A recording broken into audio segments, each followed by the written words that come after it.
The contract is short and to the point, just 3 pages. It's between BP and marine scientists and researchers along the Gulf. Sounds pretty harmless, right? Hardly, say the scientists we spoke with, who tell us they've been approached by BP.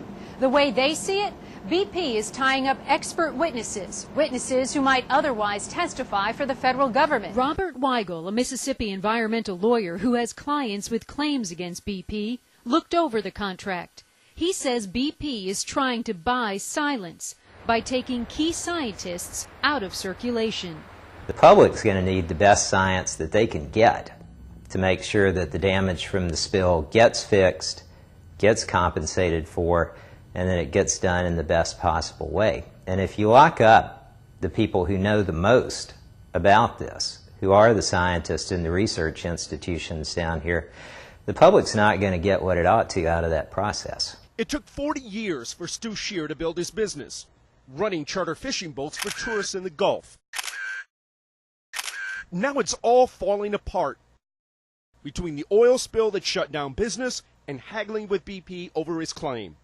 At 5:30 this morning, Greenpeace activists launched a covert operation. Small teams fanned around central London and they hit almost 50 BP petrol stations, just like this one here.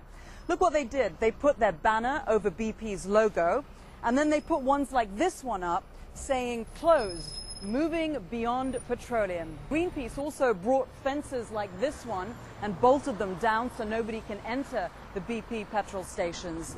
Hayward faced public and political anger over his handling of the spill. BP now combating the public relations disaster by putting an American face on the British company. Robert Dudley, a longtime BP employee, will take Hayward's place. It's a welcome change. But just changing faces and not changing corporate philosophies doesn't really get you anywhere.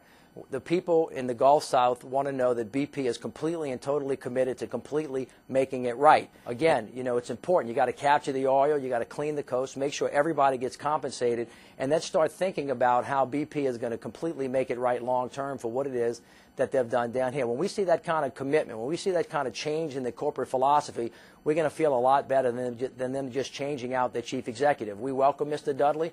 We look forward to a wonderful relationship with him. We hope that we have one, but we need to see more.